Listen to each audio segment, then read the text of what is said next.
दिनै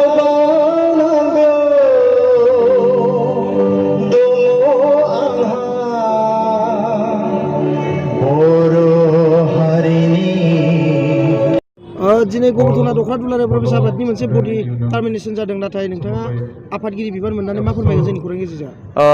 गिबियाव बयनिसिमबो मागो दमासिनि आरो लोगोसे जानुवारि दाननि बयनिसिमबो गोजोन हामलायनायखौ बावहरग्रोबाय। जों बे गबरधना दख'रा दुलाराय बर' फरायसा आफादनि आं गोदानै दाजानाय आफादगिरि। जोंना देग्लाय 2021 आरो 2022 बे 2 बोसोरनि थाखाय आंखौ गोदानै दिनै आफादगिरि महरै सायख'दों। आं गोदानै आफादगिरि महरै बिबान लानानै जेसेबां हायो बयनिबो हेफाजाबजों आं ओनसोलाव मोजां खामानि मावनो, बयजोंबो अनसायजानाय खामानि मावनो थाखाय आं सिगांदों। नोंथांखौ जों मिथिनो मोनो नोंथाङा सासे एसएम निउसनिबो सासे रिपर्टार होनना जों मिथिनो मोनो, नाथाय खौरांगिरिनिफ्राय नोंथाङा दुलाराय बर' फिसा आफादनि मोनसे गिलिर बिबान लानायाव नोंहा माबा मोनसे जेंनाफोर जागोन नामा? मा फोरमायगोन? आङो सिगां समाव आं नोंगौ एसएम निउसाव मावोमोन।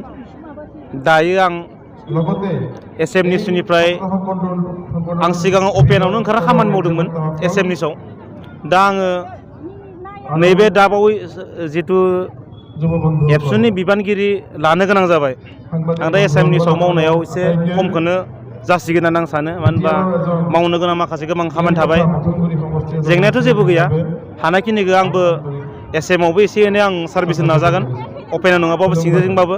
खिन्थु आं हानायखिनिखौ आं एबसु लेभेलजों खामानिखौ मावनो थाखाय बांसिन आं थियारि। मानो होनबा आङो गोबां जोंनि दख'रानि सिङाव थानाय माखासे बेकवार्ड ओनसोलफोरखौ, माखासे लोगोसे सोलोंथाइनि बिथिङाव गोबां रायजो राजाफोरजों सावरायनो गोनां खोथा दङ। गोबां फरायसाफोरखौ सोलोंथाइनि बिथिङाव सांग्रांथि खालामनो गोनांथि दङ। बेफोरखौ साननानै आं सानो जोंनि एबसुनि लेभेलाव, अर्थात जोंनि दख'रानि सायाव गोबां मावनो खामानि दं। बेनिखायनो आं एबसु लेभेलजों मोनसे खामानि मावनो थाखाय गोसो होगोन। नोंथांमोननि दिनैनि बे हाबाफारियाव आलासि महरै सोर सोर नुजाथिफैदों होनना फोरमायगोन जोंनि खौरां गेजेरजों? नेम बायदियैथ' जोङो गाहाय आलासिखौ बिटिआरनि चिफ बिथां प्रमद बर' सारखौ हांख्रायदोंमोन। लोगोसे बेवहाय जोंनि आसामनि रायजिक सभापति आफादगिरि रन्जित कुमार दास बिथाङाबो बेवहाय नुजाफिननो लागामोन। बिथांमोना दासिम फैगोनखौ बुंबाय दं, नाथाय बिथांमोना दासिम सफैयाखै।